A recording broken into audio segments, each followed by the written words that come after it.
69,000 शिक्षकों की भर्ती में आरक्षण नियमों की धज्जियां उड़ाई गई और सरकार ने इसे स्वीकार भी कर लिया है। योगी सरकार को ये सुनिश्चित करना चाहिए कि उन 6800 अभ्यर्थियों के साथ कोई अन्याय न हो जो अपने अधिकार से वंचित हैं और अब उनका भविष्य अधर में डूबा हुआ है।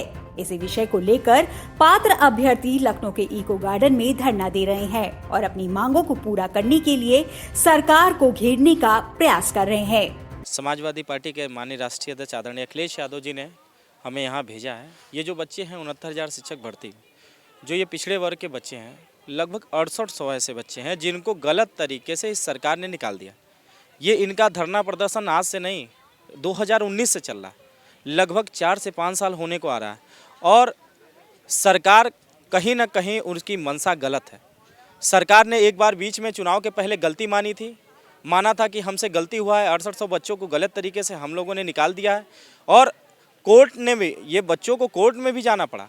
कोर्ट ने भी जजमेंट दिया है कि इन बच्चों को नियुक्ति दी जाए, लेकिन सरकार की मंशा ठीक नहीं है। जो ये योगी सरकार कहती है कि हम पारदर्शिता ला रहे हैं, कहीं ना कहीं उनकी सोच गलत है, कहीं ना कहीं उनकी जो सोचने की क्षमता है वो गलत है। और इन बच्चों को बुला करके, ये जो छात्र हैं इनका हक है, उस नौकरी पर हक है, उनका अधिकार है, लेकिन ये सरकार ये नहीं चाहती कि ये पिछड़े वर्ग के बच्चे नौकरी में आए और उनको उनका अधिकार मिल पाए।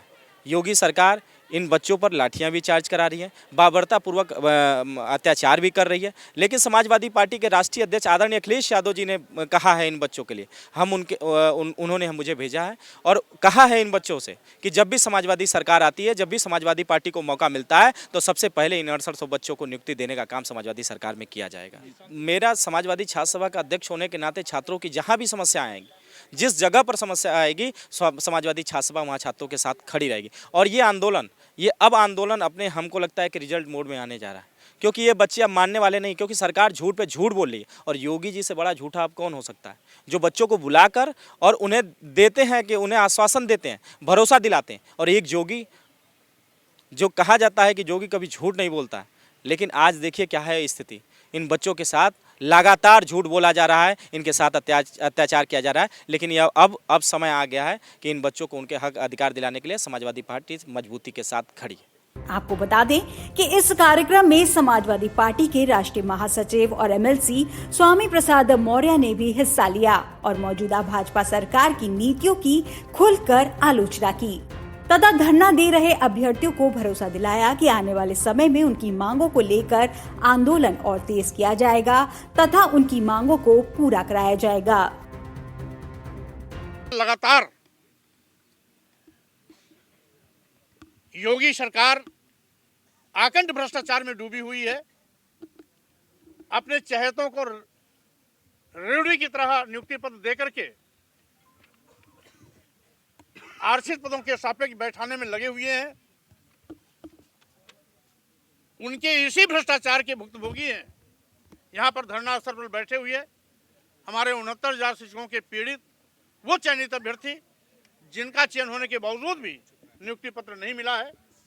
शर्म की बात है कि माननीय मुख्यमंत्री जी एक बार ट्विटर पर इस बात को डाले भी कि हम इनके मामले को शीघ्र निस्तारित करेंगे। शिक्षा मंत्री को निर्देश दिए, लेकिन उस सारे के निर्देश हवाई साबित हुए।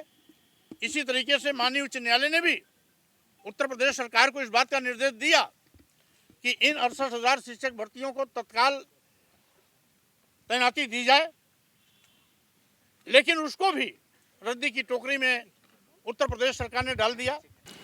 69,000 शिक्षक भर्ती घोटाला। आपकी जानकारी के लिए बता दें कि सरकार ने 69,000 पद सृजित किए थे, आवेदन निकाले थे और इस पर आरक्षित वर्ग के लिए, युवक युवतियों के लिए नौकरियों का प्रावधान था, प्राइमरी शिक्षा के लिए। ऐसे में सरकार ने इन 69,000 पदों में से 6800 पद समान वर्ग को देकर और समान वर्ग के युवक युवतियों की नियुक्ति कर दी।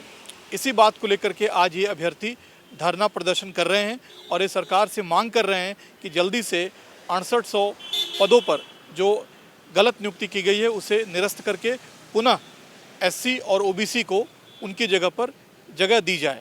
ऐसे में जल्दी से जल्दी अपने नियुक्ति पत्र की मांग योगी सरकार से कर रहे हैं। अब देखना यह लाजमी होगा आने वाले समय में कि सरकार इस मुद्दे पर क्या फैसला लेती है। कैमरा पर्सन राकेश के साथ रितेश कुमार, TV 24 लखनऊ।